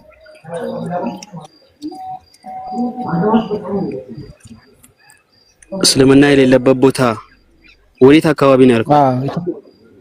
ለምሳሌ እንደ ኖርዝ ኮሪያ ሃይማኖት በጥብቅ የሚከለከልባቸው ወይም ደግሞ በቃ ያልገቡበት ቦታ ላይ ማለት ነው። እስልምና የሌለበት ቦታ፣ ስለ እስልምና ጭራሽ የማያውቁ ሰዎች ሳያውቁ ቢሞቱ፣ ስለ አላህ ሳያውቁ ቢሞቱ እነዚህ ሰዎች የት ይገባሉ? ኦኬ ሁሶ አለ ከሌለ ለመንደስለት።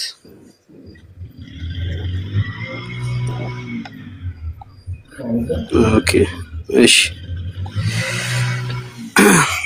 አላህ ሱብሃነሁ ወተዓላ በቁርአን ላይ ሲናገር መልእክተኛ ያልተላከባቸው ቦታዎች ወይም ያልተላከላቸው ሰዎች በሶስት አይነት ይከፈላል አሉ። ያልተላከላቸው ሰዎች ነብይ ማለት ነው። ሰው ካሁን በኋላ ከነብዩ አለይሂ ሰላቱ ሰላም በኋላ ያለ ጄኔሬሽን ሁሉ ነብዩ አለይሂ ሰላቱ ሰላም ለዓለም ነው የተላኩት። ሰው አሁን ላይ ደግሞ ዓለም ላይ ያለ እስልምና ወይም እስልምና አይታወቅም የለም የሚባልበት ቦታ የለም። ይሄ ነገር ምናልባት እሱ በስትክክል ቢመልስልን ምናልባት አንዳንድ እንትኖችም ሊኖራቸው ይችላል። አላኩል ያል የተለያየ ዑለማዎች ያስቀመጡት ነገር ቢሆንም እስልምና የሌለባቸው ቦታዎች ግዴታ ነብዩ ሰለላሁ ዐለይሂ ወሰለም የመጨረሻ ነብይ ለዓለም ብቻ ሳይሆን ለዓለማት የተላኩ ናቸው። ይሄ እንትን ደርሷቸው ለምሳሌ አሁን ኮሪያ ላይ በጥብቅ ይከለከላል ብላል። ግን ደግሞ እስልምና ወይም ደግሞ መልእክቱ እዛ ደርሶ ከሆነ ደርሷቸው ካልተቀበሉ ኦሬዲ የጀሃነም ናቸው። ወባህርለ ደርሷቸው አምነውት ወይም ተነግሯቸው ያልተቀበሉ እዛም ብቻ አይደለም ሙሉ ኢትዮጵያ ውስጥ አለ አይደል እንዴ? ለምሳሌ እዚህ ገስት ላይም አላችሁ። ሰው ምንድነው ያልተቀበለ ቢሞት ያው የጀሃነም ነው መልሱ። እንትንሳ ማለት አሁን ኖርዝ ኮሪያ ላይ እንደምናውቀው ማለት ነው የኪም ጆንግ ኡን የሚመራበት ሀገር ላይ ጭራሽ የትኛውንም አይነት እምነት መከተል አይቻልም። ኢቭን ማለት ነው ሶሻል ሚዲያ ራሱ ህዝቦች አይጠቀሙም። እንደዚህ አይነት ቦታ አዳምጠኝ። እዛ ይከልከል እንጂ ማለት ነው እስልምና እዛ ደርሷል አይደል እንዴ? ደርሷል ማለትም የዛ ክልል ተወላጆች ወይም ደግሞ ኮሪያዎች በአጠቃላይ ሙስሊም አለ፣ ብዙ ሙስሊሞች አሉ። መልእክቱ ደርሷቸዋል እዛ ማለት ነው። አልተቀበሉትም እንጂ በጥብቅ ቢከለከልም የፈለገ አይል ይከልከል፣ መልእክቱ ደርሷቸዋል ግን አልተቀበሉትም። አይ እንደዛ አይደለም፣ እነሱ አያውቁም ጭራሽ። ሃይማኖት በጥብቅ የተከለከለ ነው። ይሁንና ደርሷል ብንል ራሱ አያውቁም ያልኩህ ለምሳሌ ማለት ቆይ አያውቁም ትክክል አያውቁም ማለት አንተ እዛ ነው አንድ የተረዳኛ። አሁን እዚህ ጋር ለክርክር አይደለም፣ እኔ ለመማማር ነው የገባሁት። እና እኔ እያልኩ ያለው ሰው እስልምናን ሳያውቅ ሰው እስልምና አሁን ለምሳሌ አንተ ስለ እስልምና ታውቃለህ? አንተ ተረድተሃል? የተማርኩትም ጭምር ነው እየሞከርክ ነው። ደርሷል አይደለ ነገሩ? ከአላህ ውጪ ሌላ አምላክ የለም እና ነብዩ መሐመድ ሰለላሁ ዐለይሂ ወሰለም የአላህና የመጨረሻ ነብይ ናቸው በሚለው ደርሳል። ግን አልተቀበልክም። ይሄ ደግሞ ድፍን ዓለም ያውቀዋል። ወንድሜ አሁንም እኮ አልተረዳኝም። እኔ የነገርኩ ያለው ጥያቄ ምን መሰለህ? ሳያውቁ ቢሞቱስ ማን ሳይደርሰው ለምሳሌ እንደ ኢትዮጵያ ብንሄድ ራሱ ይሄ ወደ ደቡብ ፓርት ወደ ሐመር ወደ ገጠሩ አካባቢ ወይም ደግሞ ሽተው ወደ ብራዚል እንሂድና ወደ አማዞን ጫካ ውስጥ ጭራሽ የሰው ዘር ራሱ ሂዶባቸው የማያውቁ ፓርቶች አሉ። ጭራሽ ከሁሉም ዓለም ተደብቆ ያሉት እነዛ አካባቢ ላይ ያሉ ሰዎች ማንም ሂዶ አልሰበካቸውም። ጭራሽ ቁርአንንም አያውቁትም። ይሄ የራሳቸው ጥፋት አይደለም። ሂዶ የሚሰብክላቸው አጣው ነው። እነዚህ አይነት ሰዎች ቢሞቱ ጀሃነም ነው የሚገቡት ወይስ የት ነው የሚገቡት ነው የኔ ጥያቄ። ከተረዳኝ ሳያውቁ የሞቱት የት ይገባሉ ነው። አሁን ሰው በአንተ እንዳልከው ማለት ነው እዛ አካባቢ ያሉት እንዳለ እስልምና አልደረሳቸውም የሚል ሙሉ መረጃ አለክ? በሚገባ ቼክ ማድረግ ትችላለህ። እስቲ ስጠን። ለኛ አይመችም ካሜራ ብርቼ ማሳየት ይችላል፣ ግን አንተ ገብተህ ማየት ትችላለህ። ችግር የለውም። ስጠንና በዛው እንሄድበት እስቲ። አልደረሳቸውም እስልምና የሚያውቀው የለም በለኝ እስቲ።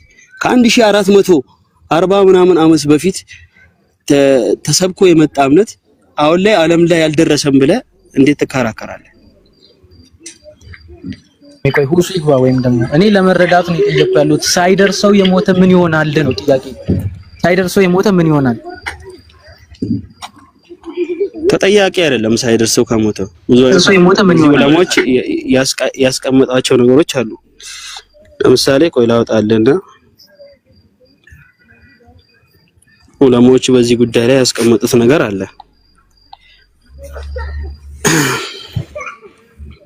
ምንድነው ብዙ ያስቀመጡት ነገር ቆይ ላውጣልና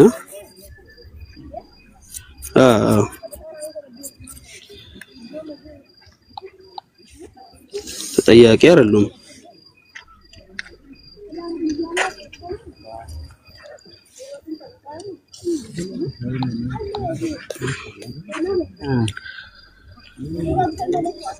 ግን ያልደረሰው የለም ብለን ነው ምናምነው እኛ። ምክንያቱም እንደገና ለዓለም ለማድረስ ነውና እኛ አሁንም ድረስ ዳዕዋ ያደረግን ያለነው። በአትሳሳት ያው ድንገት ኢንፎርሜሽን ማጣት ይሆናል እንጂ ጭራሽ እንደውም እምነት አይደለም የተቀረውን ዓለም የማያውቁ ህዝቦች አሉ። ብራዚል ጫካ ውስጥ አማዞን ውስጥ እኔ አሁን ጨለማ ውስጥ ውጪ ይችላል ከእናንተ ጋር ለማውራት ብዬ ካምፓስ ነው ያለሁት። ዋይፋይ ያለበት ቦታ ላይ እጂ ያወራው ስለሆነ ነው እንጂ ላሳይ ነበር። ጎግል ማድረግ ትችላለህ። ግን የኔ ጥያቄ ሎኬሽን ቤዝድ ባንሆንም ሪጂናል ቤዝድ ባንሆንም በዚህ ዘመን አሉ ያልደረሱባቸው ገጠር ፓርቶች አሉ። ወይም ደግሞ ይሆናል በቃ ሩቅ እስልምና መጥፎ ተደርጎ ተሰብኮላቸው ምናልባት ስለ እስልምና የማያውቁ ለምሳሌ አሁን በአብዛኛው ስለ እስልምና ይገላል ምናምን ብሎ ተሰብኮላቸው ስለ እስልምና ጭራሽ የማያውቁ ሰዎች ወይም ደግሞ ስለ እስልምና መጥፎ ነገር ስለተነገራቸው ብቻ የማያውቁ ሰዎች ቢሞቱ ምንድነው የነዛ ሰዎች ዕጣ ፈንታ ሳያውቁ ሲሞቱ ማለት ነው? በዚህ አይነት ነው ጥያቄና ጥያቄን ብትረዳው አሪፍ።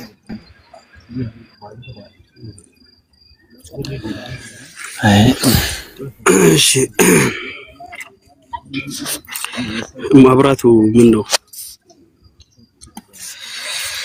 ኦኬ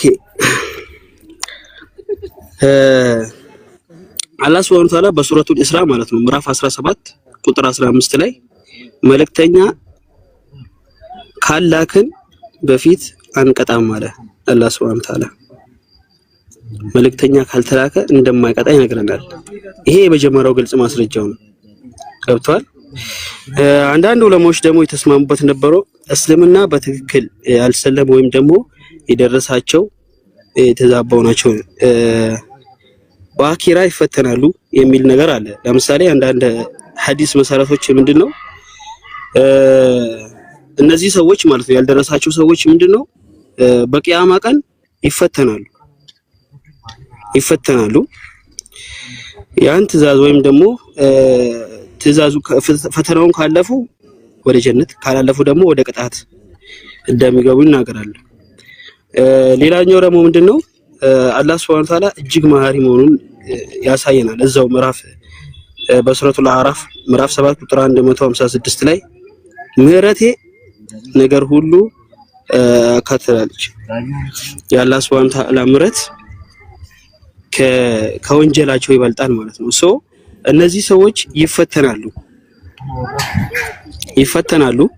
በሚፈትኑት ደግሞ ያስቀመጡባቸው ነገሮች አሉ። ካልደረሳቸው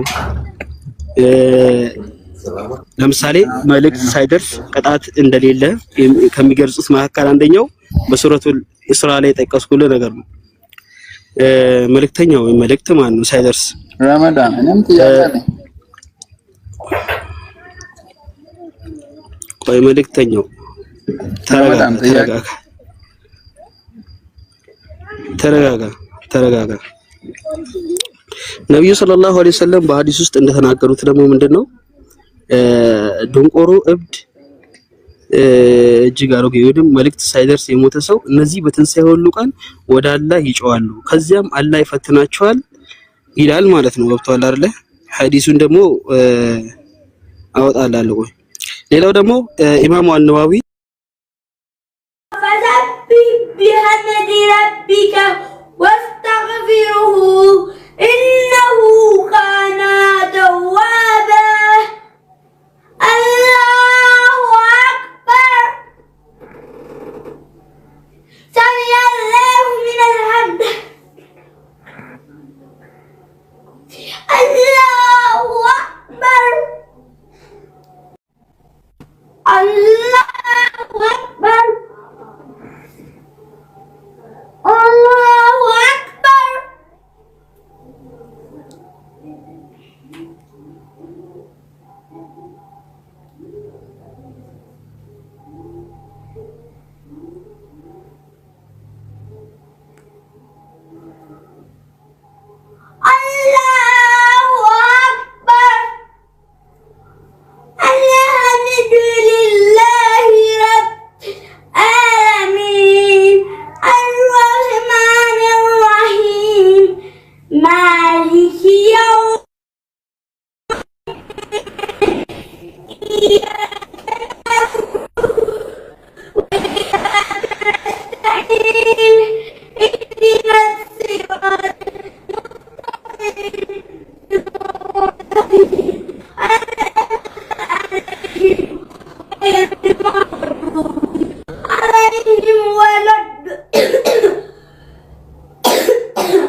هو صلى 4 ركعات. هو يصلي صلاة المغرب لكنه صلى 4 ركعات، زاد ركعة واحدة. ربما هو ما يدري أنه صلى 4 ركعات. سأذكره بعد ما يخلص إن شاء الله بأنه زاد ركعة واحدة. عليكم ورحمة الله. السلام عليكم ورحمة الله. استغفر محمد أنا سكرك صلاة من دنا من صلاة أنا سكرك مغرب سنت ركعنا عرفت كين سكرك ولا عرفتنا من تارجعنا مثلا سجود السهو تاكله سجود السهو كرسح صلاة لا كجمرك وينو كقنسك سجود ተሁለት ጊዜ ስጁድ ታደርጋለህ እሺ አሁን አላሁ አክበር ወለና ሁለት ጊዜ ስጁድ አድርግና ከዛ በኋላ አሰላምት እሺ አላሁ አክበር ወለና ስጁድ አድርግ የጀማ ገና 6 አመት ነው በነገራችን ላይ ህፃን ልጅ ነው ማሻአላህ አንድ ሶላት ያርፈው ወላሂ በጣም ይገርመኝ አላሁ አክበር አጣት ዝም ብለህ አላሁ አክበር ትልና ሁለት ጊዜ ስጁድ አላሁ አክበር ከዛ ስጁድ አሁንም ሁለት ጊዜ ታደርግና ከዛ ተሰላምታለህ አላሁ አክበር አሰላሙ አለይኩም ስጁድ ነው ከምትወርደው መሬት ላይ እንደዚህ በግንባርህ አላሁ አክበር السلام عليكم ورحمة الله. እንደሰለ ተወቅ ጎስ ቆይ ላሳይሽ ያው እንደዚህ ነው ቆይ አሁን አንተ አራት ረካዓ ስግር ነው ከረሳ አላሁ አክበር ትልና እንደዚህ አላሁ አክበር ሱብሃንአላህ አላሁ አክበር አላሁ አክበር ሱብሃንአላህ الله أكبر السلام عليكم ورحمة الله ماشي؟ وين يا محمد؟ قبل سنة يا محمد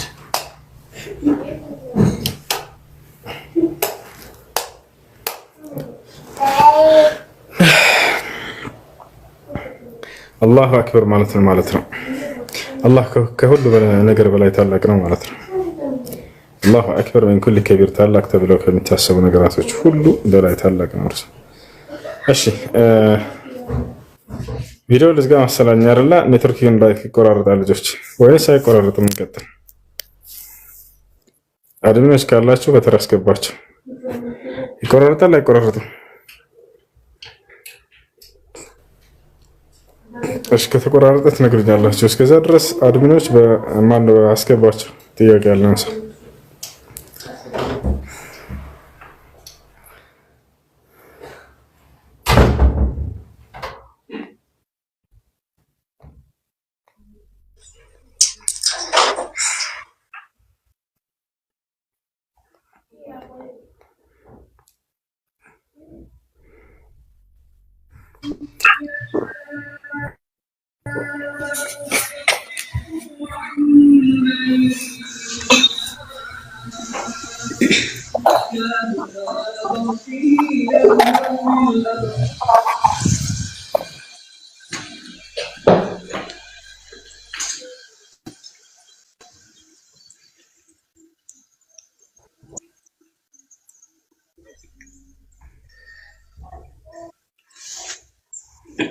السلام عليكم أستاذ. وعليكم السلام. ጥያቄ ነበር። እሺ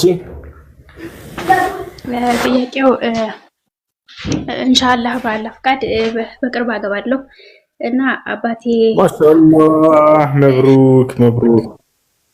እሺ እና አባቴ ከበፊት ተጣልተናል እና ያኔ ግንኙነት ምናምን የለንም ልጅም አይደለሽ ብሎ ክዶኛል እና ያኔ ሳገባ ማን ነው መስጠት የሚችለው? ያኔ እኔ በፈለኩት መስጠት ይችላል?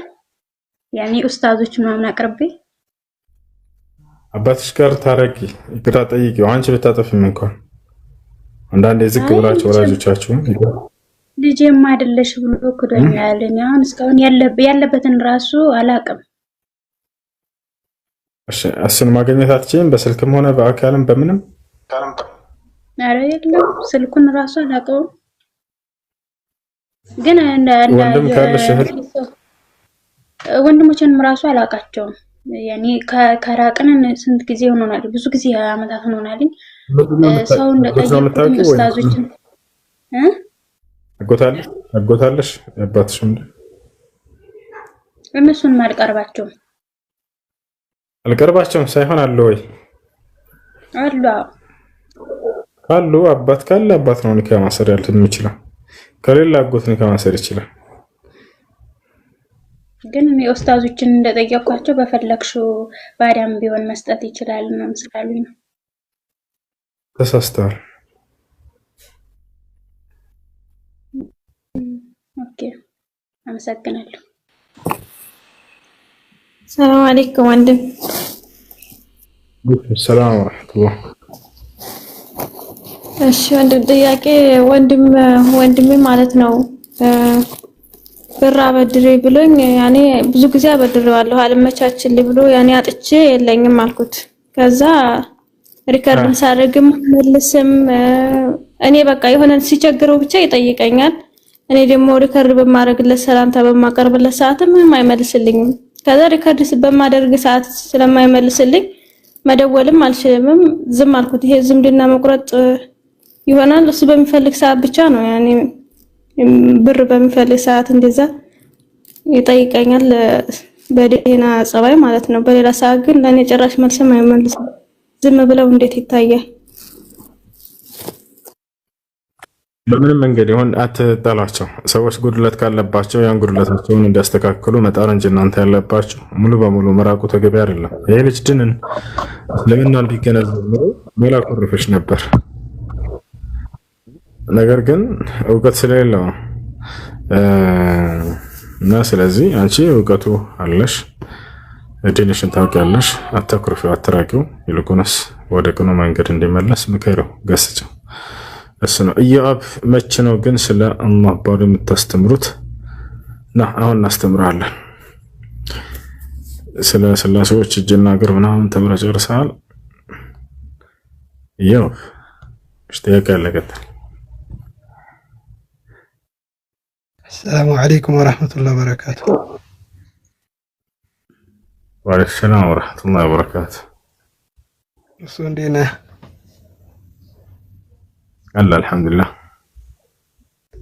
جزاك الله خير، الله جزاهن يكفله، الله خياتنا رزم يرقو الله عافية نمتادرقاتشو تمرتوش نكتات الالبزو يتمارن بنا ما شاء الله. الله يجمر لنا የሆነች ጥያቄ ነበረችና ጥያቄ ላንሳ። እሺ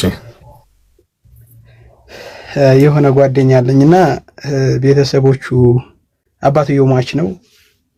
አንዲት ህፃን ልጅ አለችና እሱ ትልቅ ነው፣ ያው እሱ ነው የሚከስበው የሚለው እና እኔም ቤት እሱም ቤት እያልን ምግብ ምናምን እንበላለን። እኔም ቤት እሱ ይመጣል እንበላል፣ እሱም ቤት ስንሄድ እንበላለን ማለት ነውና እኔ የቲም ገንዘብ እንደበላሁ እንትን ይባላል ወይ? ያውም በአብዛኛ እኔ ጋር ወይ እሱ ይመጣል ማለት ይቻላልና ይሄ የቲም ገንዘብ መብላት አይባልም። ችግር የለውም። ቤት አንድ የቲም የሚያሳድግ ሰው ከዚያ ከልጅ የግል ንብረቱን አንስቶ ለሰዎች እስካልሰጠበት ድረስ ቤት ውስጥ እንዳጋጣሚ እንግዳችሁ መተውበት ወይ ጓደኞች መጥቶ ቢጋብዛቸው ከቤቱ ካፈራው ይሄ የቲም ገንዘብ መብላት አይባልም። ለልጁ ተብሎ ተለይቶ የተቀመጠ ጠቃሚ የሆነ ንብረት ያንን ግን ቢሰጥበት ለሰው የዛኔ የቲም መርሃባ ጀዛከላሁ ኸይር።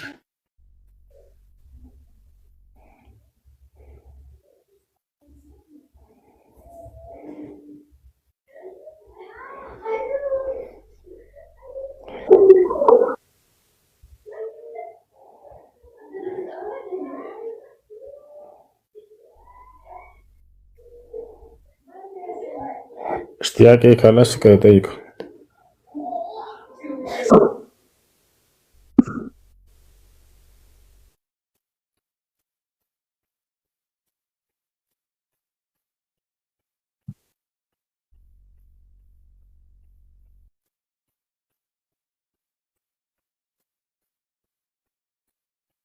እሺ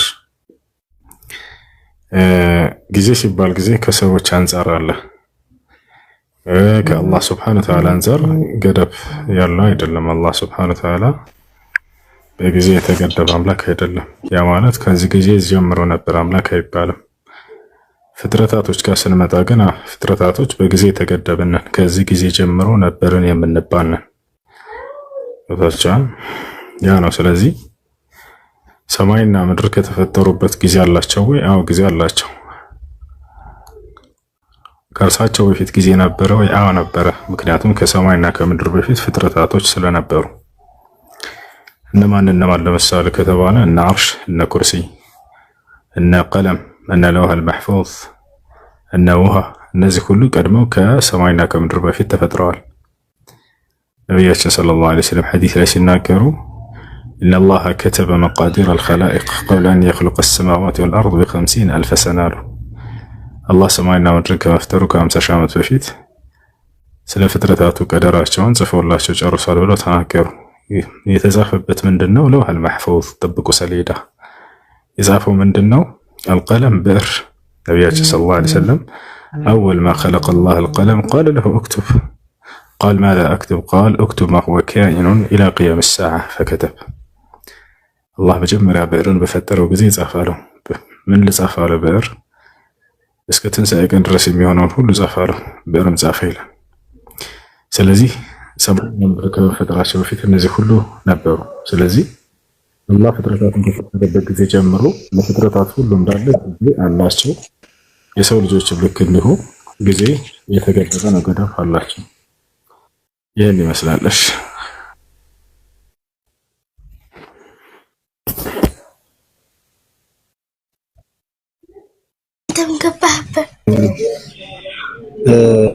ከታች ዳዊት ወገን አለና እሱን ይቀጥል። እሺ ዳዊት ጥያቄ አለ?